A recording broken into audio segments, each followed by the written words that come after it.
My ex-wife cheated on me and swore on our daughter's life to cover it up, and now after 6 years of no contact, she's begging for a healthy co-parenting relationship. So I found out my ex-wife, 37 female, cheated on me, 37 male, 6 years ago when I discovered her in a 4-month affair with a married man. We share a 15-year-old daughter together and co-parent exclusively through my sisters, or email. I found out because the affair partner's wife sent me all of the pictures and videos that they took of them cheating on us with his phone. Some of the deal breakers for me was that she did a bunch of spicy acts with her affair partner that she would flat out refuse to do with me, saying that those acts were disgusting, and against her integrity as a woman. She literally told me her body, her rules. Before presenting her with the evidence I had given her a chance to come clean. However, she gaslighted me. Even swore on our daughter's life. I told her if you had any integrity, or respect for me at all you would tell me the truth right now. She held firm that I was crazy and making wild accusations with no facts. So I then present the facts. When confronted with the evidence, she broke down and looked me in my face and said she is a piece of crap and knew her betrayal was beyond disrespectful and ultimately something I would never forgive. I told her going forward under no circumstances except health, safety, and the life or death of our daughter should she contact me. We divorced soon after. Fast forward 6 years later. Last month my daughter asked if I would attend a dinner that she was cooking to prepare for her baking and cooking competition coming up. I of course agreed, but the kicker was her mother, my ex-wife, would be there too. She knows why we divorced and accepts that I've gone no contact with her mother. Mind you, I haven't seen or spoken to my ex-wife in close to 6 years. At the dinner some of my former in-laws and ex-wife were there, as well as my sisters and myself. My daughter's food was delicious and everything went pretty smooth.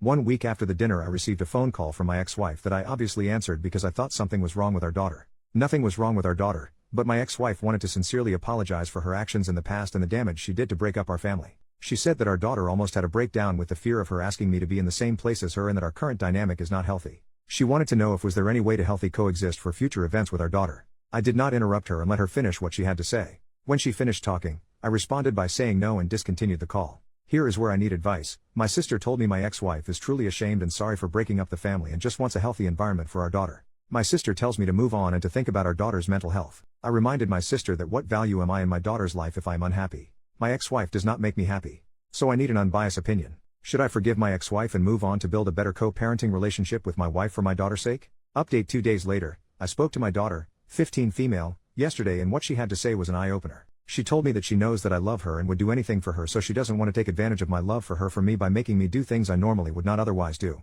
She says her mom is struggling with sadness sometimes and tells her all the time that your father is not ever going to move past hating me, which makes it hard for everyone else to stop judging her for her past as well. Apparently my ex-wife is venting her grievances with our daughter because she has so few friends.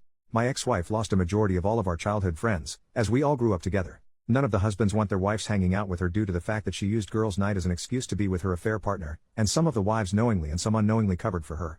This caused a lot of drama. It is a common belief that some of the other wives were cheating as well, but no other proof can be found. Since my divorce with the ex, the other wives have essentially removed her from the group to save their marriages. Anyway, my daughter also explained to me that she missed our family being together if she was being honest, but understands that me and her mother love her. She then asked me about forgiveness, and then about unforgiveness, things people cannot be forgiven for. I told her that is ultimately a standard you have to set for yourself. It comes from the morality and values you have within yourself. I explained that sometimes you can dislike the actions, but not dislike the person, and sometimes you cannot unassociate the actions from the person. Then I gave her an example. Joffrey Baratheon from Game of Thrones. She hates him with a passion. I said her mother is someone whose actions I cannot unassociate with her. I said it doesn't mean she is a bad mom, it just means she is someone who I cannot disassociate with her actions. As a result, mine and her relationship can never be the same. I then told her just because someone says sorry, that it doesn't mean that everything is okay. Unfortunately some actions have consequences, and in her mother's case her actions are a part of who she is as a person. My daughter then asks me if I have ever forgiven someone who has hurt me before, and I said yes. I have forgiven a lot of people. Forgiveness is a very important quality to have as a person. Ultimately, we had a very good conversation last night and said me and her mom will always be there for her when she has big life events.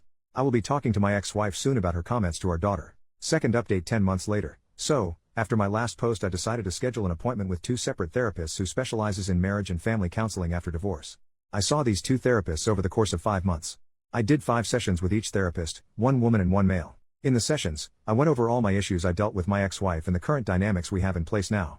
I showed both therapists my Reddit post and wanted truly 2 non-biased opinions from 2 professionals of the opposite sex.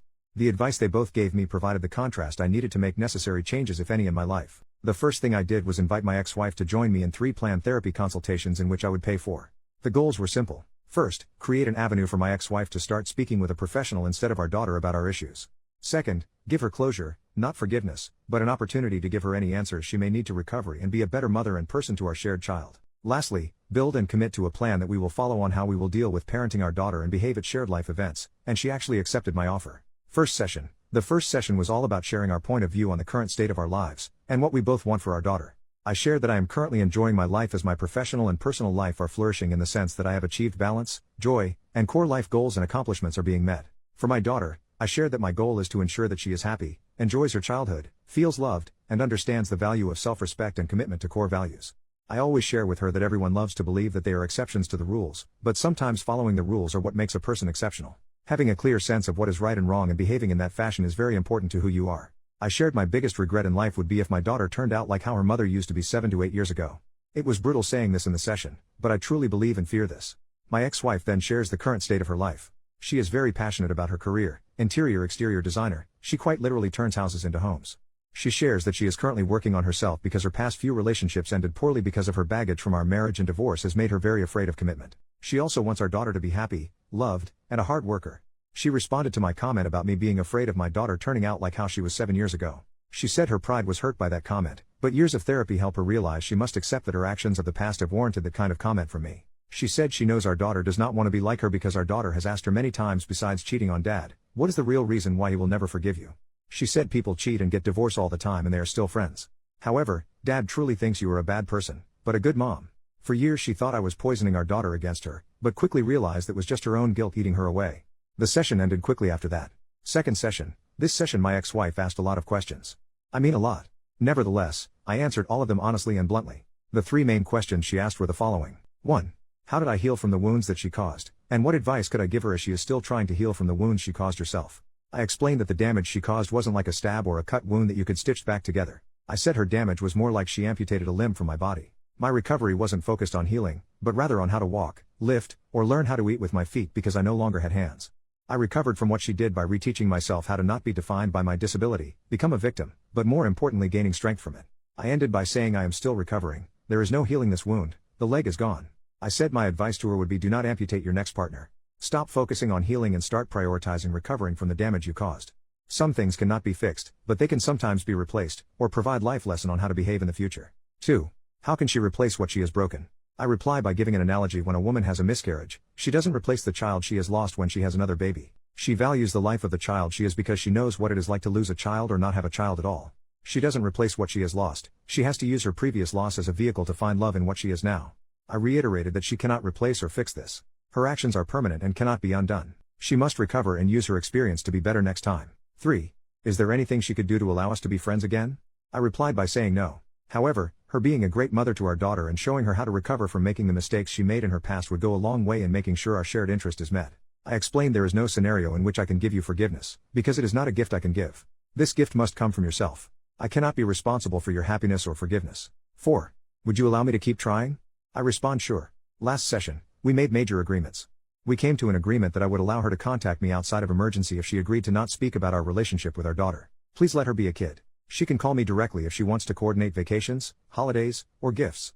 I will agree to do 1 counseling session a year with her until our daughter is married or graduates from college. The goal is the session is to build a stronger co-parent relationship and ensure we are not letting our past ruin share experiences with our daughter. Overall, it has been 3 months since our last session, and I believe that I did what was in the most important immediate need for our child, which was ensure she does not feel she is responsible for me and her mother's happiness when it comes to her life. She is back to being a now 16-year-old teenager, worrying about boys, clothes, and social status, which I am perfectly happy to deal with. As for my ex-wife, that is a whole other thread.